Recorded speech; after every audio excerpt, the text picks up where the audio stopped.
welcome to One-on-One here at the beautiful Newark Museum. It's a series of interviews with some impressive and important, interesting people. Let me introduce Mansa Mussa, who is an artist and art educator right here based at the Newark Museum. Yes, I am. By the way, when did you get into art?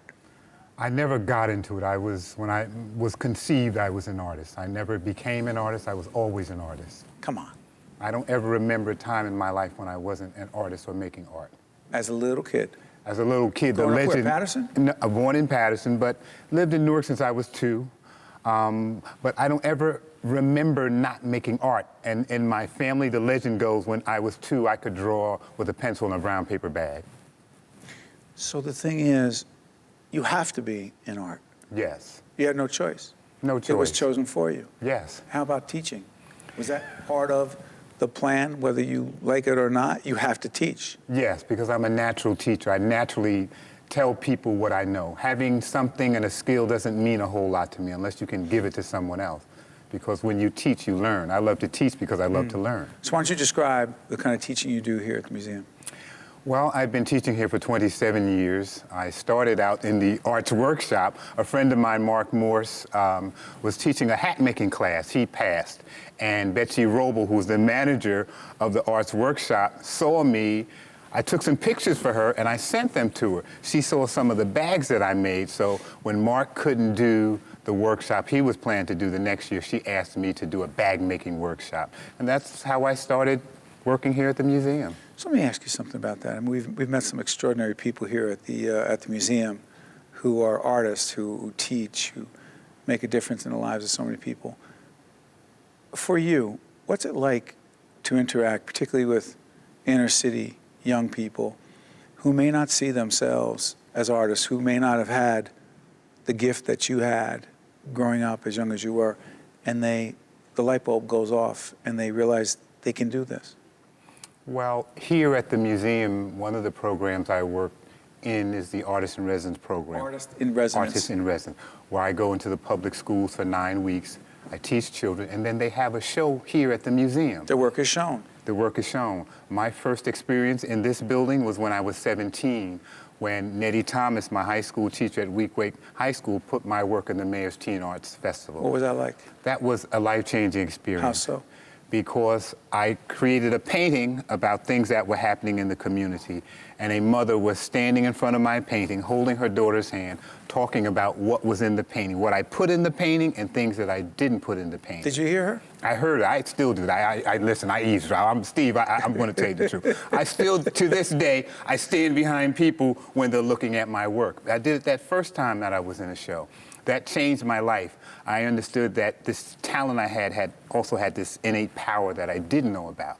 So when kids come here and they exhibit their work, I tell them my experience, that it changed my life, being in this building with people viewing my work and listening to what they had to say about it. And if you're a kid from this town and you're a kid from this town, that's a game changer. Say why. Why? Because you understand the possibilities in your life, okay? That experience changed my life because I understood that I had a power. If you can draw, you have power. But at that point, I said, maybe I can do this as a career. Maybe I can make a living doing this. And that's what I try to encourage children. Not only that you can make a living at art, but find something you love. Passion. Passion. Learn to do it well, and you're going to get up every day of your life, and it's going to be a joy. It's so interesting. You know, art education in places, in different communities, and I'm not, disparaging any community, but a community of affluence, just a few miles away from here, whether it's Milburn or Livingston, and more power to, or in my hometown of Montclair, there's a few more dollars, let's just say. Yeah. We sometimes don't appreciate what it's like for a young person here in the city of Newark to have the opportunity to be involved in arts education. It's a big deal. It is. It's a big deal. But, when I teach, it's not just about creating art.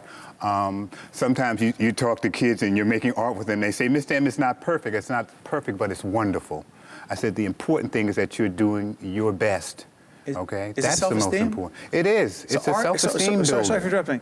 Is working on art here at the museum and you working with these kids, Is it building self-esteem? Is that really what it's about? Sure. Having them is. believe in themselves? Yes, because you look at art and people look at art and say it's beautiful. Well, when the kid starts doing the art, there's nothing there. They have to think critically and they have to learn how to solve problems. They have to take a technique and take this blank thing and make something happen. And make something happen that's going to create a genuine reaction in themselves. And you're hoping it's going to create a genuine reaction in somebody else, just like that painting did for me when I was here at the museum when I was 17. It created a reaction. And you'll never forget that moment? Never, not for the rest of my life. Before I let you out of here, I'm curious about two things. One, funding for the museum is always challenging, isn't it? Yes. And those programs are always at risk, aren't they? Yes. How does that make you feel? Makes me feel like I should work harder. Makes me feel like I should talk to more people.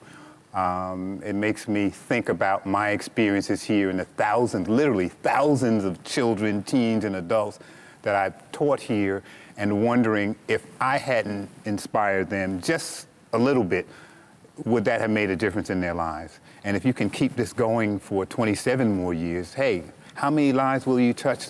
And that'll be a difference maker for them. Do you worry what would happen if the opportunity were not here for them?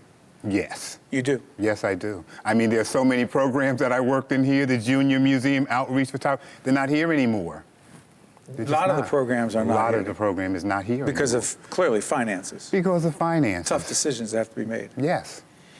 One more quickie. I'm a student of leadership. The greatest lesson you've learned about being a leader is? The best leaders are good followers. The best leaders are good followers. You can't be a good leader unless you're in a process and a system where you have to learn to follow direction. Someone says, hey, I'm the boss, I'm a leader. Well, do you follow well? When someone, and you know, you're a boss, there's always another boss above you. Somebody told me got a boss. when your boss gives you instructions, can you follow the instructions? That makes you a leader. That makes you a leader. You're a smart man. And, thank and you. more importantly, you're helping. The reason I say that is because you're helping a lot of young people. So thank you for what you do every day. Oh, thank you. All the best. Keep it up. Stay right there. One-on-one from the Newark Museum. Be right back right after this. Thank you. Well done. One-on-One with Steve Adubato has been a production of the Caucus Educational Corporation, celebrating over 25 years of broadcast excellence.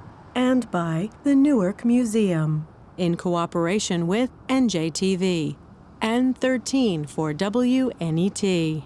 Funding for this special edition of One-on-One with Steve Adubato at Newark Museum has been provided by Bank of America, PSE&G, Horizon Blue Cross Blue Shield of New Jersey, the Fidelco Group, Johnson & Johnson, Prudential Financial's Global Communications Department, and by Barnabas Health. Transportation provided by Airbrook Limousine, serving the metropolitan New York, New Jersey area.